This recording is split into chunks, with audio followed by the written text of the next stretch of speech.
The alarm screamed through Coalition Space Station Epsilon 7 at 0400 hours. Sergeant Maya Torres was already moving before her mind fully processed the sound. Her hand grabbed her rifle from the wall mount while her feet found her boots. 6 years in the elite guard had trained her body to react before her brain caught up. The station shuddered.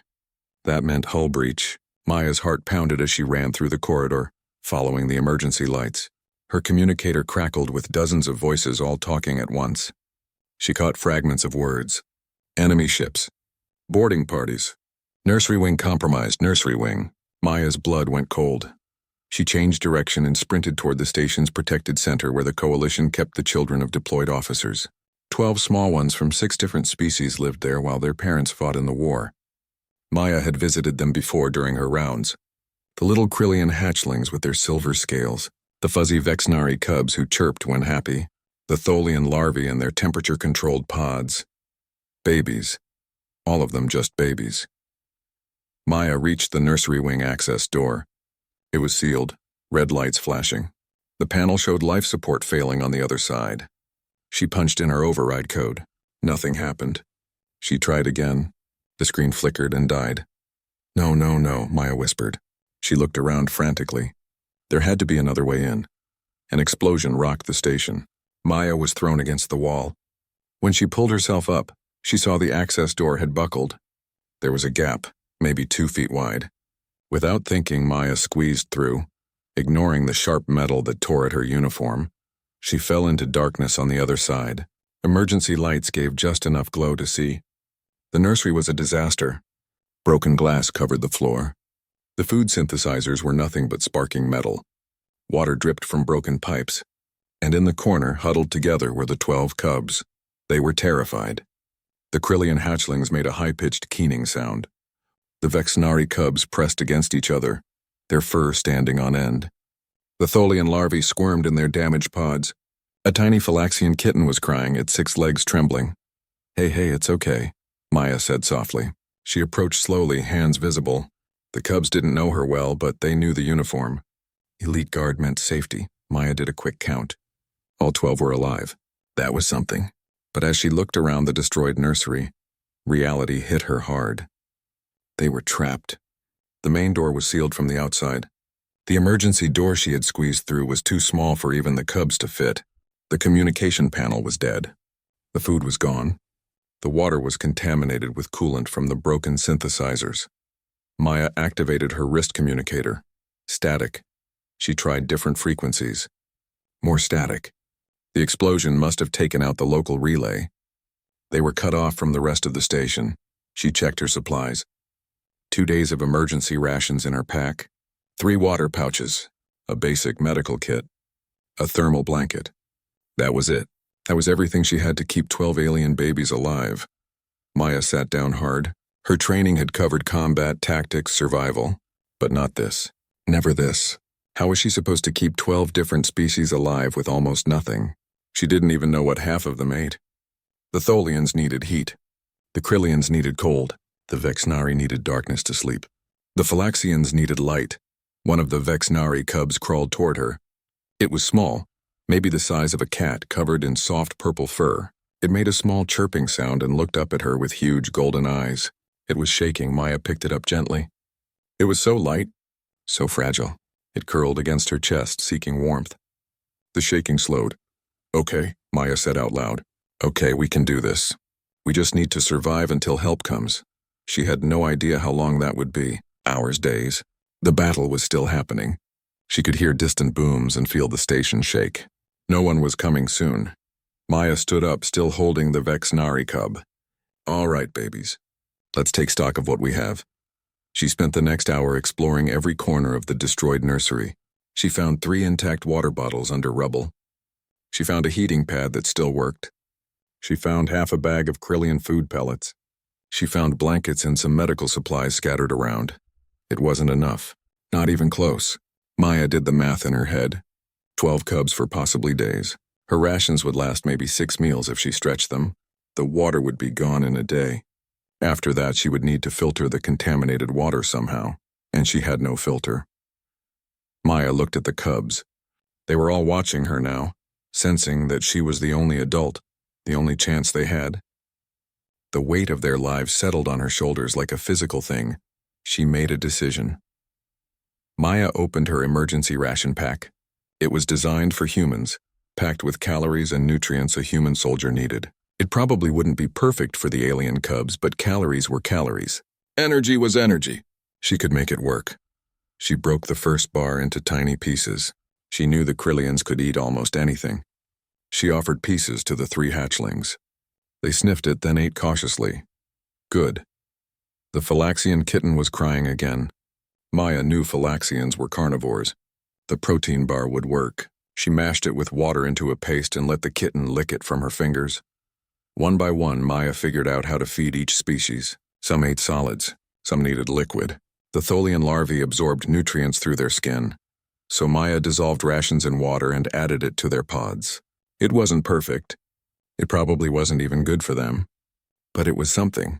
By the time she had fed all 12 cubs, Maya had used half her rations. She looked at what remained. If she kept feeding them and not herself, she might have enough for 2 days. Maybe 3 if she really stretched it. Maya's stomach growled. She ignored it. She drank a small sip of water, then saved the rest for the cubs. They needed it more. The cubs were settling down now, their bellies full enough to sleep. Maya gathered them together on the blankets, arranging them carefully. The ones who needed heat near the heating pad. The ones who needed cool air further away. She wrapped the thermal blanket around the whole group. Then Maya sat down with her back against the wall, her rifle across her lap. She was tired, hungry, scared. But the cubs were alive. They were sleeping peacefully, little sounds of breathing and chirping filling the dark room. Maya allowed herself a small smile. They would make it. She would make sure of it. She didn't know how yet, but she would figure it out. That's what humans did. They survived. They adapted. They protected. She looked down at her rations. 1.5 bars left. She put them back in her pack without taking a bite. The cubs needed them more. 12 hours had passed since the breach. Maya had not slept. She couldn't. Every time she started to close her eyes, one of the cubs would wake up crying. The Vexnari cubs had nightmares. The Krillian hatchlings got cold and needed to be moved closer to the heating pad. The Phylaxian kitten kept trying to wander off into the dark corners. Maya's communicator suddenly crackled to life. She jumped, fumbling for it. "This is Commander Jothic to any survivors in Nursery Wing. Respond." Maya's hand shook as she pressed the transmit button. "This is Sergeant Maya Torres. I'm here with 12 cubs. All alive." There was a long pause. Then Sergeant Torres, "Report your status." Maya looked around the destroyed room. Life support is failing. Temperature dropping. No food synthesizers. Limited water. I have some supplies, but not much. How long can you survive? Maya did the math again in her head. If she kept feeding the cubs and not herself, maybe 2 more days. If she rationed even more carefully, maybe 3. 72 hours, sir. Maybe more. Another pause. We are reviewing security footage now. Stand by. Maya waited. She could hear the commander talking to someone else, but the words were too quiet to make out. The cubs were starting to wake up hungry again. It had only been a few hours, but some of them needed to eat more often than others. The Tholian larvae were squirming in their pods. Maya checked the temperature. Too cold. She adjusted the heating pad, moving it closer to their pods. The larvae settled down. Commander Jothic came back on the line. His voice sounded different, confused. "Sergeant Torres, we have reviewed the footage. Why are you feeding the cubs your rations?" Maya frowned. "Sir, they need to eat." "Yes, but you also need to eat. Your supplies are limited. The logical approach is to ration evenly across all survivors, including yourself. You are the only adult. Your survival is crucial to their survival." Maya looked at the 12 small faces watching her. Some were still sleeping. Some were looking at her with trust in their eyes. They thought she would keep them safe. They were counting on her. "Sir, they're babies. They need the food more than I do." There was a long silence. Then she heard other voices in the background. They sounded agitated. Finally, Jothic spoke again. "Sergeant, that is not sound tactical thinking. If you weaken yourself, you cannot care for them. You must eat." "I will, sir, when there's enough." Maya knew she was lying. There would never be enough. Not for all of them and her. She had already made her choice. "Sergeant Torres, I am ordering you to consume appropriate rations. Do you understand?" Maya looked at the cubs again. The little Vexnari who had crawled to her first was awake now, making soft chirping sounds. It was hungry. Yes, sir. I understand. Good. We are working on rescue, but the battle continues. Hold your position. Jarthik out. The communicator went silent. Maya immediately broke off a piece of ration bar and mixed it with water for the Vexnari cub. The little creature ate eagerly from her hand. Maya's stomach cramped with hunger. She ignored it. The hours crawled by. Maya established a routine. Feed the cubs every few hours. Check the temperature. Filter water through torn pieces of her uniform, trying to remove the coolant contamination. Comfort the ones who cried. Move the ones who needed different temperatures. Clean up messes. Patch the Tholian pods when they leaked. She talked to them constantly. It helped keep her mind focused. She told them about Earth, about mountains and oceans, about dogs and cats and birds. The cubs didn't understand her words, but they understood her tone. Calm, steady, safe. By hour 24, Maya had used all her rations. The cubs were still hungry. Some of them were crying. Maya looked at what little food remained from the nursery supplies. The half bag of Krillian pellets, some Phylaxian nutrient paste she had found in a cabinet. Maybe enough for one more day if she mixed it with water to stretch it. Maya's hands were shaking. She was so hungry, so thirsty. She had been giving most of the water to the cubs too. Her head felt fuzzy, but she couldn't stop. Wouldn't stop. She remembered her training. Humans could survive 3 days without water, 3 weeks without food. She just needed to last until rescue came. Her body could handle it. She would make her body handle it. The temperature dropped further. The life support was dying. Maya pulled all the blankets together and created a nest in the warmest corner. She put all 12 cubs inside, tucking them in carefully. Then she lay down next to them, using her own body heat to keep them warm. The cubs instinctively pressed against her. She was the warmest thing in the room. Maya wrapped her arms around as many as she could reach. The Vexnari cubs curled into her sides. The Krillian hatchlings pressed against her back, seeking her heat. Even the Phylaxian kitten stopped crying and nestled under her chin. Maya started singing. She didn't know why. The songs just came. Lullabies her mother had sung to her. Soft, gentle melodies. The words were human, meaningless to the alien cubs, but the rhythm was universal. The sound of a caretaker comforting the young. Hour 36 arrived. Maya's communicator crackled again. Sergeant Torres, status report. Maya's voice was hoarse. All cubs stable, sir. Adequate food for approximately 1 more day. Temperature critical. Using body heat to maintain warmth. And your status, Sergeant? Maya hesitated. Functional, sir. That is not what the footage shows. You have not consumed any food in 24 hours. You need to eat. The cubs needed it more, sir. She heard Jarthik make a sound of frustration. In the background, other voices were arguing. One voice rose above the others. It was Dr. Kellis, the Vexnari physician. This is irrational. She will die. Make her understand. Commander Jarthik came back on. Sergeant Torres, you are under direct order to consume food. This is not a request. If you die, those cubs die. Do you understand? Maya looked at the sleeping cubs. They were so small, so helpless. Yes, sir. But if I eat, they don't have enough. I can survive longer than they can without food. Basic biology, sir. That is not. Jarthik stopped. There was a long silence. When he spoke again, his voice was different, quieter. Sergeant, why are you doing this? Maya didn't even have to think about the answer. Because they're babies, sir. What else would I do? The communicator went quiet. Maya thought she heard someone say something that sounded like disbelief. Then the connection cut out. Maya closed her eyes. She was so tired, so cold despite being surrounded by the cubs. Her body was eating itself to stay alive. She knew that. She had learned about it in survival training. When the body ran out of food, it started breaking down fat, then muscle. She could feel it happening. Her muscles ached. Her head pounded, but the cubs were warm. They were sleeping peacefully. They were alive. That was all that mattered. The Vexnari cub, the first one who had come to her, stirred in its sleep. It made a small sound and pressed closer to Maya's chest. In the cub's telepathic mind, barely developed, it sensed something it didn't understand, a fierce determination, a will that refused to break, something its species had never encountered before. Maya held the cub a little tighter and kept singing, her voice barely a whisper now. Songs about home, about safety, about love. Hour 48 came and went.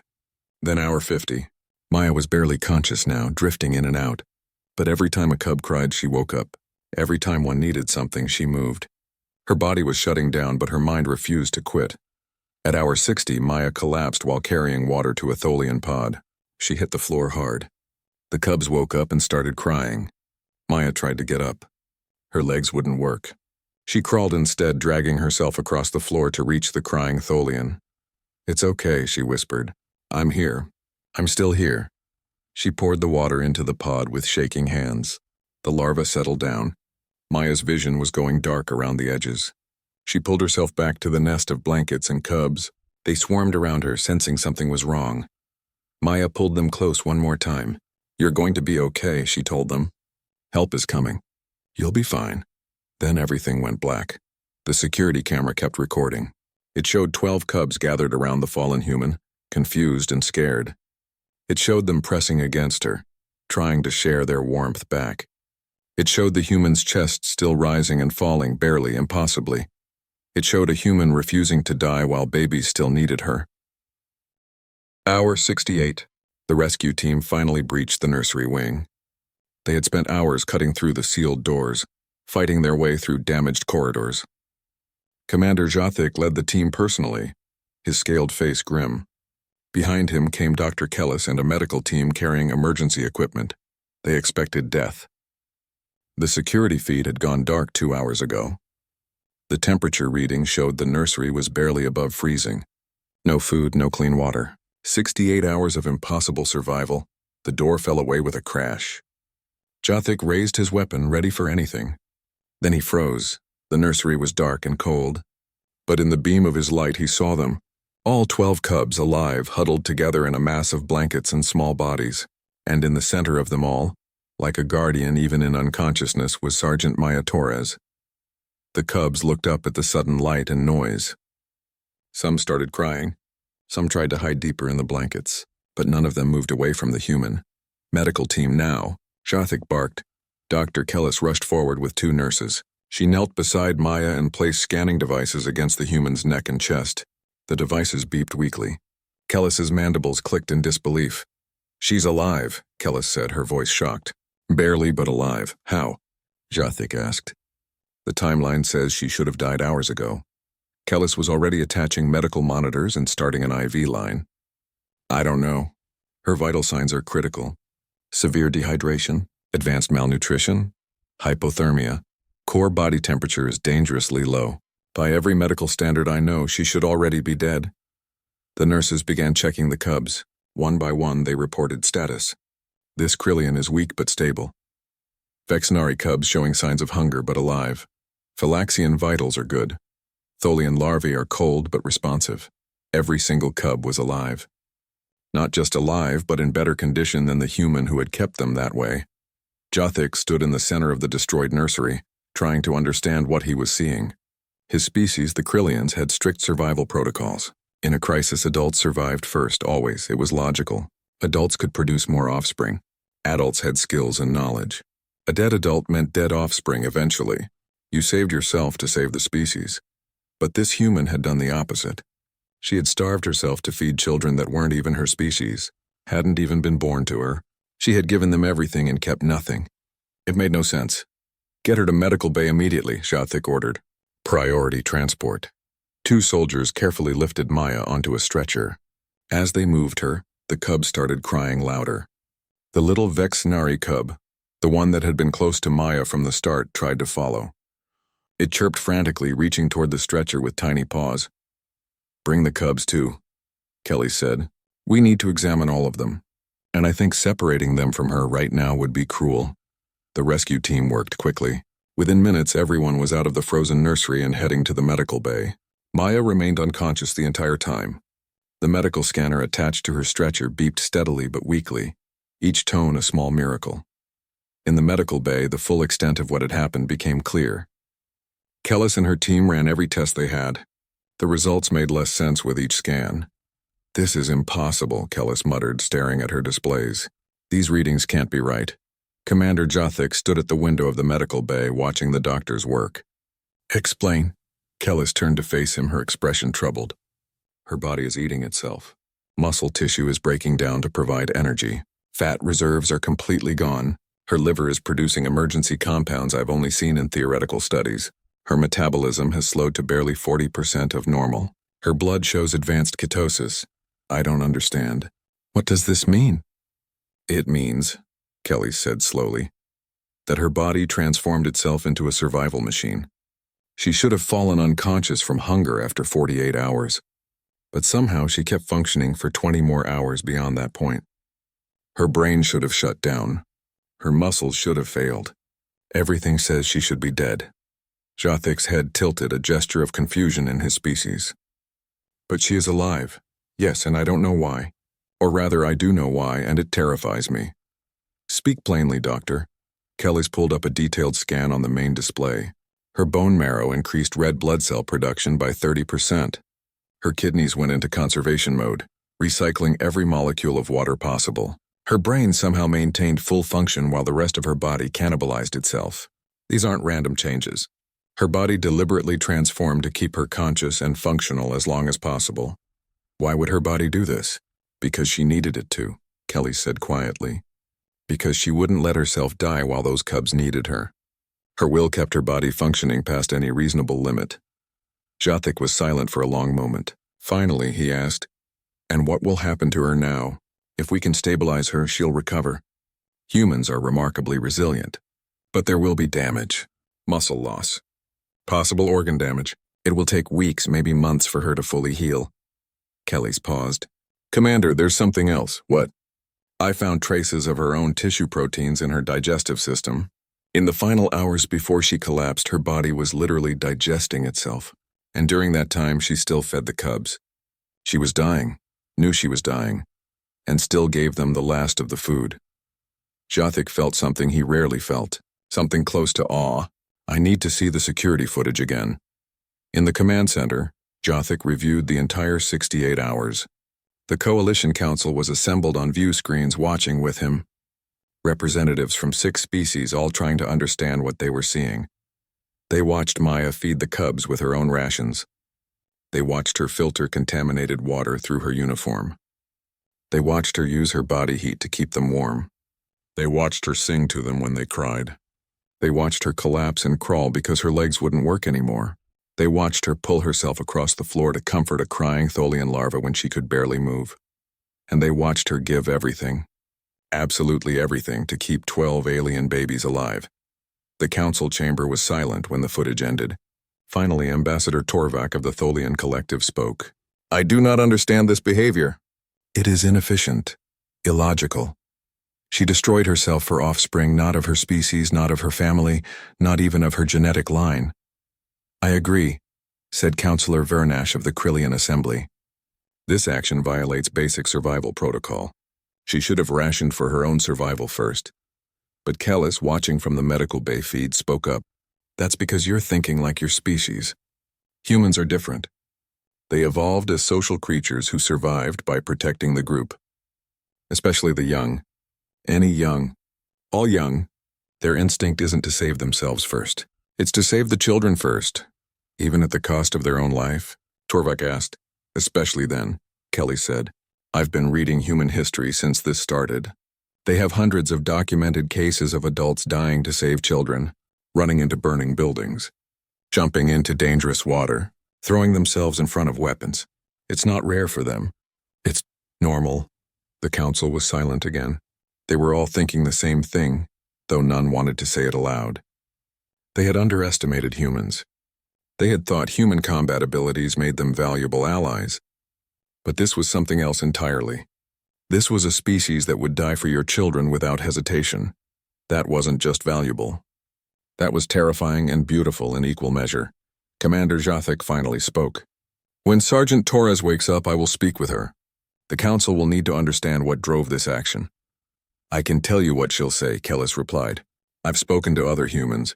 Asked them what they would do in her situation, and every single one said they would do exactly what she did.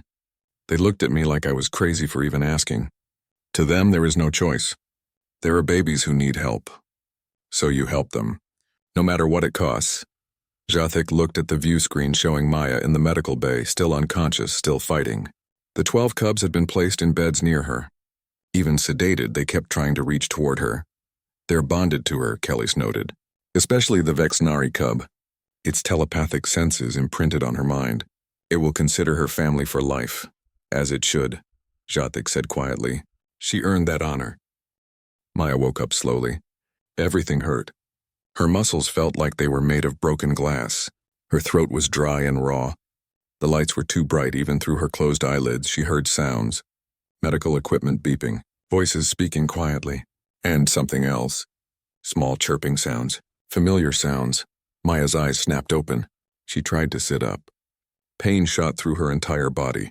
Strong hands, scaled and gentle, pressed her back down. Easy, Sergeant Torres, Dr. Kelly said. You need to rest. The cubs, Maya's voice was barely a whisper. Are they all alive, all healthy? Thanks to you. Maya closed her eyes in relief. Tears leaked from the corners. Thank God. You have been unconscious for 36 hours, Kellis continued, adjusting the IV line in Maya's arm. Your body was in severe crisis. We almost lost you twice during treatment. Do you remember what happened? Maya thought back. The cold, the hunger, the endless hours of keeping the babies alive. I remember. How long was I in there? 68 hours, Maya did the math. Almost 3 days. It had felt like weeks. The rescue took longer than expected. Yes, the battle was more intense than predicted. Kelly's paused. Sergeant Torres, the council wants to speak with you. They have questions about your actions. Maya frowned. Questions? What kind of questions? Before Kellis could answer, the medical bay door opened. Commander Jathic entered, followed by several council members on floating view screens. Maya recognized some of them. Important people. She tried to sit up again. This time, Kellis helped her, adjusting the bed into a sitting position. Sergeant Torres, Jathic said formally, thank you for speaking with us. We wish to understand what happened in the nursery wing. Maya looked at the faces surrounding her. They all wore expressions she couldn't quite read. I kept the cubs alive, sir. That was my duty. Your duty was to survive and protect, Jathic said. You only did half of that. You nearly died, but I didn't die.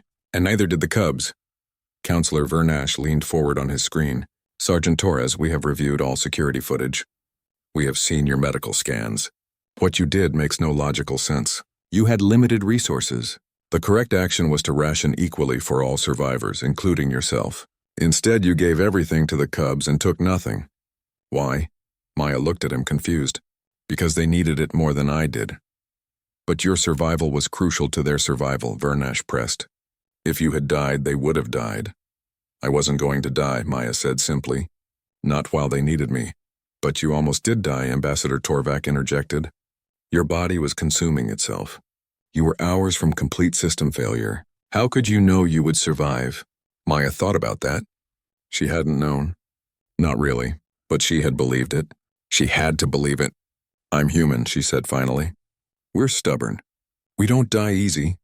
Dr. Kellis made a sound that might have been a laugh. That is an understatement, Sergeant. Jathic stepped closer to the bed. Sergeant Torres, I must ask you directly. You gave all the food to alien cubs. You starved yourself for days. You pushed your body past what should be survivable. Why? They were not your offspring. Not your species. Not your responsibility. Why did you do this? Maya looked at him. Really looked at him. She saw genuine confusion in his eyes. He truly didn't understand. None of them did, sir, Maya said slowly. They were babies. Scared babies who needed help. That's all that mattered. But at the cost of your life? Vernash asked. Your species values self-preservation, surely. We do, Maya agreed. But we value protecting children more. All children. It doesn't matter what species they are. When you see a child in danger, you help. That's what you do. The council members looked at each other. Silent conversation seemed to pass between them. Finally, Torvik spoke. This is not universal, Sergeant. Most species prioritize adult survival in crisis situations. The logic is sound. Adults can produce more offspring. Dead adults mean eventual extinction. But humans do the opposite. Sometimes, Maya said. Not always. But when it comes to kids, yeah, we put them first, even knowing you might die? Vernash asked. Especially then. The room fell silent. Maya could see them processing this, trying to fit it into their understanding of the universe. She realized something. They thought she was special, that what she did was extraordinary. Sir, Maya said to Jothic, I'm not special. Any human would have done the same thing. Jothic's head tilted. You truly believe that? I know it. You could take any human, put them in that situation, and they'd make the same choice. It's not heroic.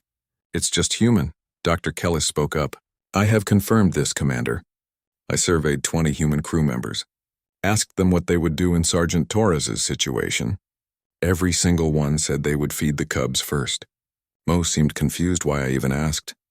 Fascinating, Torvak murmured. And terrifying, Maya frowned. Terrifying? Why? Because, Torvak said carefully, it means your entire species has this instinct. You will all sacrifice yourselves for children. Even children of other species. That is a powerful trait, Sergeant. Powerful and dangerous. Dangerous how? Jothic answered. Because it means you cannot be trusted to preserve yourselves. In war, that makes you unpredictable. Valuable but unpredictable. A human soldier might throw away a tactical advantage to save enemy young, might compromise a mission to protect civilians, might die when survival was possible. Maya thought about that. Yeah, she said finally. We probably would. Is that wrong? Not wrong, Jothic said. Just different. Very different. The door to the medical bay opened again. A group entered. Maya recognized them. The parents of the 12 cubs. A Krillian couple. A Vexnari family group. A Tholian representative. A Phylaxian pair. Others. The Vexnari family approached first. They carried their cub, the small purple one that had come to Maya first. The cub saw Maya and immediately started chirping excitedly, reaching toward her. The Vexnari mother spoke, her voice translator rendering the words. Sergeant Torres, our cub is bonded to you, telepathically imprinted. This is rare for our species. It happens only with true family. She placed the cub gently on Maya's bed. The little creature immediately curled against Maya's side, purring contentedly. Maya's hand automatically moved to stroke its soft fur. You saved our child's life, the father said. Nearly died doing so. We owe you a debt we can never repay. You don't owe me anything, Maya said. I just did what needed doing. The Krillian couple stepped forward next. Our hatchlings speak of you, the mother said. They say you kept them warm, sang to them, made them feel safe when the world was ending. One by one, the parents approached, each thanking Maya, each expressing disbelief and gratitude. The Phylaxian parents presented her with a claw ring, a symbol of family protection in their culture. The Tholian representative offered a complex gesture of respect that made the other species step back in shock. Maya accepted everything awkwardly, unsure what to say. She had just done her job. Well, maybe more than her job. But still, it wasn't like she had a choice. Finally, when the parents had all spoken, Jothic spoke again. Sergeant Torres, the Council has been debating your actions for the past 36 hours. We have reached several conclusions, sir. First, you will be awarded the Coalition Star of Valor, our highest honor for saving lives. Second, your actions have prompted a complete review of our emergency protocols.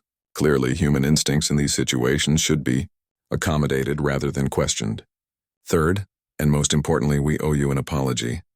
Maya blinked. An apology? For what? For not understanding. For ordering you to act against your nature. For questioning your choices when you were doing exactly what you were meant to do. Jothic's expression softened slightly. You saved 12 lives by sacrificing yourself. That is not irrational. That is brave. We were wrong to call it otherwise. Tears stung Maya's eyes. Thank you, sir. Vernash spoke from his screen. Sergeant Torres, I must ask one final question.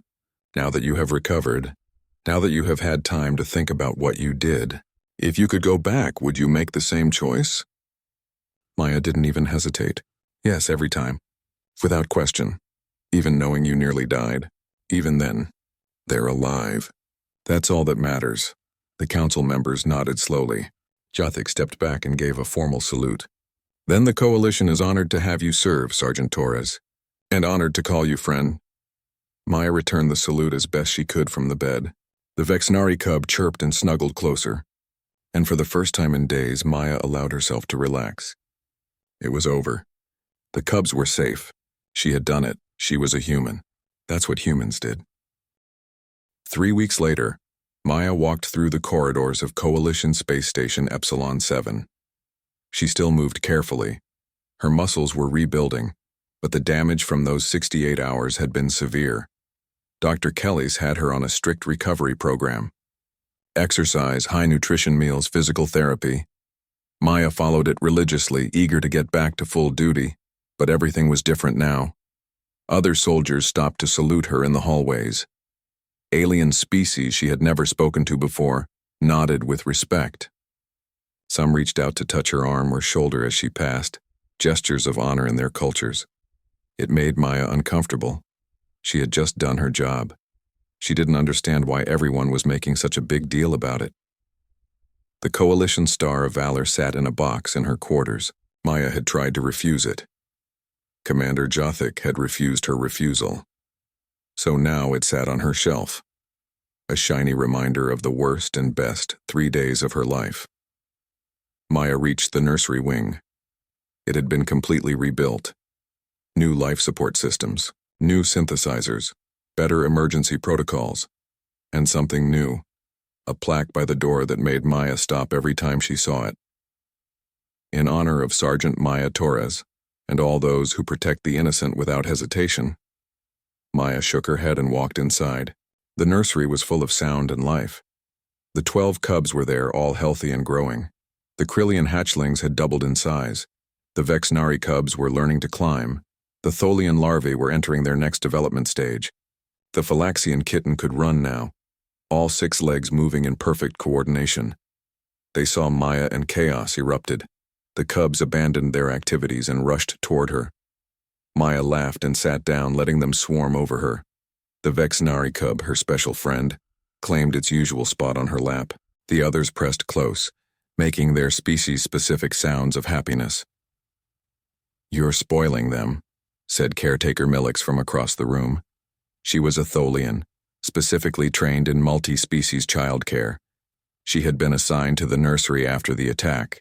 "I visit once a day," Maya protested. "That's not spoiling. You bring treats. You play with them for hours. You let them climb all over you." Millix's mandibles clicked with amusement. "That is the definition of spoiling." Maya grinned and didn't deny it. These cubs had been through trauma. If she could make them feel safe and happy, she would. Besides, she loved visiting them. They were her cubs now, too, in a way. They had survived something terrible together. That created a bond. The door opened, and Commander Jothic entered. "Sergeant Torres, I thought I would find you here." Maya started to stand, but Jothic waved her down. He sat on the floor across from her, an undignified position for a commander, but one he seemed comfortable with. "I have news," he said. "Several things, actually." "Sir? First, your medical clearance has been approved. You return to full duty tomorrow." He paused. "However, you have been reassigned." Maya's heart sank. Reassigned? To where? To protection detail, specifically protection of vulnerable populations. Children, civilians, refugees. Jothic watched her reaction. "We have received over 300 requests from coalition families asking specifically for human guards. They want humans protecting their children." Maya blinked. 300? More arrive every day. What you did has spread throughout the coalition. Everyone knows the story now. The human who starved herself to save 12 alien cubs. Parents feel safer knowing a human is guarding their young. Maya didn't know what to say. I don't know if that's good or bad. It is reality," Jothic said. "The coalition has decided to create a new division, Human Protection Specialists. You have been selected to lead the training program." "Me? Sir, I'm not qualified to lead." "You are the most qualified person in the coalition," Jothic interrupted. "You demonstrated exactly what we need. The willingness to sacrifice everything for those under your protection. We need to understand this instinct better. Train for it. You will teach others, human and non-human, about protection protocols." Maya looked down at the Vexnari cub purring in her lap. What if I mess up? What if I can't teach them? You will not mess up. You are human. It is in your nature. Jothik leaned forward. Sergeant Torres, the Coalition misunderstood humans for a long time. We saw your combat abilities, your adaptability, your intelligence, but we missed the most important thing. Your compassion, your instinct to protect. That is your true strength. Other species have compassion too, Maya said. You all care about your children. We do, but not like humans. We protect our own young, our own species. You protect everyone's young. A Krillian soldier would not starve herself for Tholian larvae. A Vexnari would not sacrifice for Phylaxian kittens. But you did. For all of them. That is unique. Maya thought about that. She had never considered it unique. It just seemed obvious. You see a kid in trouble, you help. Any kid. Every kid. There is more news, Jothik continued. The families of the 12 cubs have formed a, I believe the human term is extended family group. They wish to include you. Include me how? As family. Permanent family. The Vexnari have already performed the bonding ritual for their cub. The others wish to do something similar in their cultures. You would be considered an honorary parent to all 12. Maya's eyes went wide. That's a huge honor. You earned it. They trust you with their children's lives. There is no greater trust. The Vexnari cub chirped and nuzzled Maya's hand. Maya stroked its fur absently, thinking. Family. She had family back on Earth, but she hadn't seen them in years. The military was her family now. And apparently 12 alien cubs and their parents. I accept, Maya said. If they want me, I accept. Jothik nodded, satisfied. Good. The ceremonies will be arranged. Now, final piece of news. The Coalition Science Division has published their report on what happened to your body during those 68 hours. And? They are calling it an example of human adaptive survival response.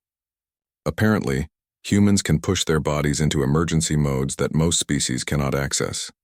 Your will to survive, combined with your physical adaptability, allowed you to function past the point of death. Is that normal for humans? According to their research, yes. Humans throughout history have shown this ability, surviving impossible situations through sheer determination. They are adding it to the official human biology database. Jothik paused.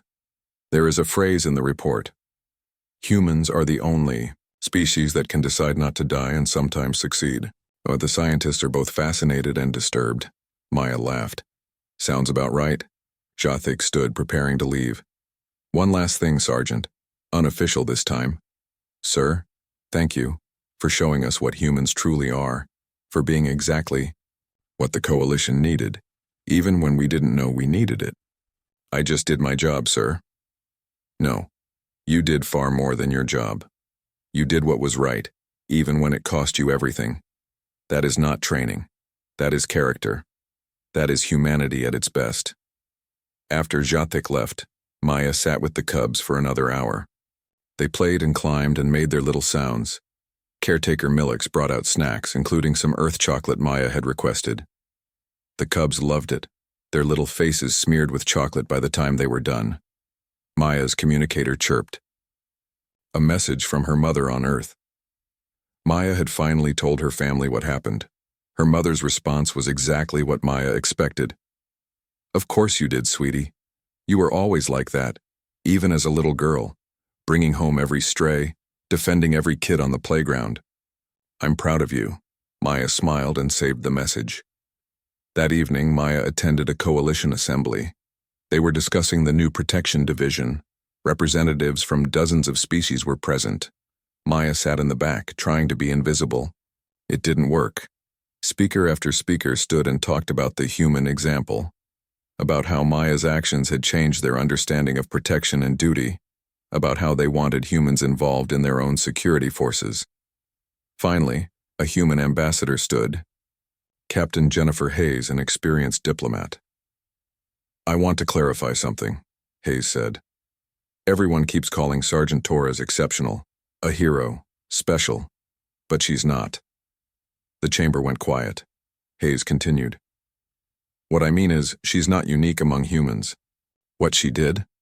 That's just human nature. Any of us would do the same. We protect children. All children. It's instinct. So when you request human guards, understand this. They will sacrifice themselves if needed. They will put your children above their own lives. Every time. Without question. Hayes looked directly at Maya across the room. That's not heroism to us. That's just being human. And Sergeant Torres is an absolutely typical human. The chamber erupted in discussion. Some species seemed disturbed by this. Others seemed relieved. All of them were taking it seriously. Later, Maya walked through the station's observation deck. The stars spread out before her, endless and beautiful. She thought about everything that had happened, about the cubs, about the families who now considered her one of their own, about the new assignment that would change her entire career. She thought about what Captain Hayes had said, that she was typical, normal, just human. Maya decided she was okay with that. Being human was enough. Being the kind of person who protected kids, who sacrificed when needed, who did the right thing even when it was hard. That was enough.